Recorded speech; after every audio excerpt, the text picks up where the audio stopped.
Magandang umaga, narito na ang mga unang balitang hatid ng GMA Integrated News.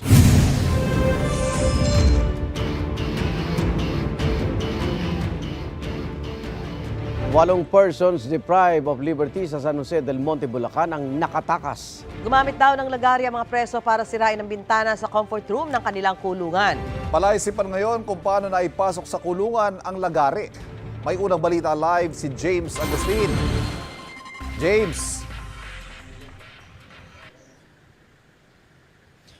Good morning, Igan, Susan, Ivan. Apat pa sa 8 PDL o Persons Deprived of Liberty na tumakas yung patuloy na hinahanap ngayon ng pulisya. Mag-alas 3 sa madaling araw kahapon nang tumakas ang 8 PDL mula sa custodial facility ng City of San Jose del Monte Police Station.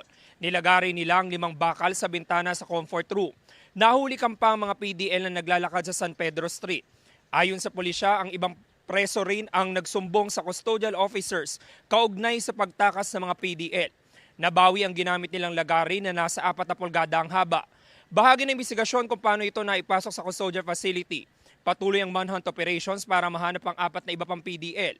Lahat sila may kasong may kinalaman sa illegal na droga.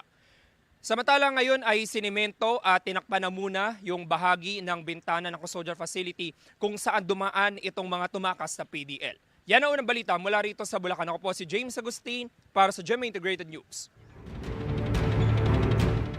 Nagkasunog sa isang barangay sa Valenzuela City kaninang madaling araw. Live mula sa Valenzuela may unang balita si Mark Makalalad ng Super Radio DZBB. Mark? Susan, problema ngayon ang mga residente ng Lower Tibagan, Barangay General T. De Leon, Valenzuela City. Ang kanilang matutuluyan matapos matupok ang mga ito ng apoy.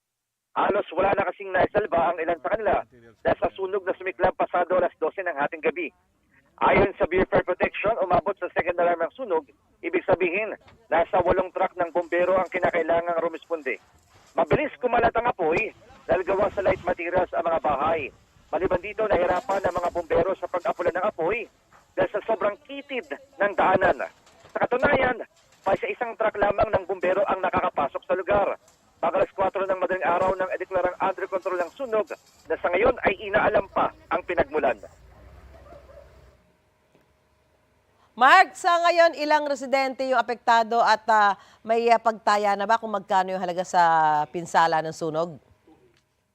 Sa ngayon, Susan, wala pang assessment sa kung ilang bahay at ilang pamilya ang apektado ng sunog. Pero sa pagpunta natin sa lugar, nakita natin doon yung mga bubong, yung mga bahagi ng bahay na talagang natupok ng apoy at yan yung under investigation pa ng Bureau of Protection ng Valenzuela.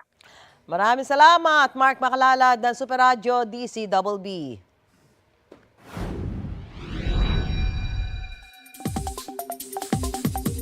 Mga kapuso, sa pagtatapos ng tag-init at pagsisimula ng tag-ulan, ilang bahagi na ng bansa nakapagtala ng sapat na dami ng ulan.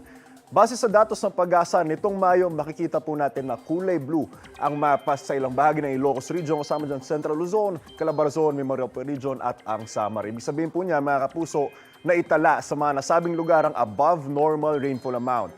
Kulay green naman po ang Metro Manila at iba pang panig ng Northern at Central Zone, Calabarzon, Mindoro, Romblon, Bicol at ng Eastern Visayas. Ibig sabihin po niyan, nakapagtala ang mga nasabing lugar ng near normal rainfall amount. Magandang balita po yan dahil senyalis ito na makakapagpahinga na ang maraming bahagi ng ating bansa mula sa matinding tagtuyot dulot ng El Nino.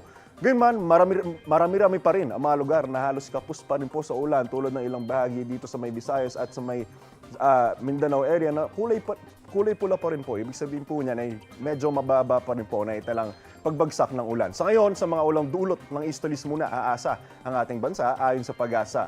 Pansamantala kasing humina ang hanging habagat. Walang namamatang sama ng panahon sa loob o labas ng Philippine Air Responsibility. Ako po si Angelo Pertiera. Know the weather before you go. Para Mark Safe lagi, mga kapuso.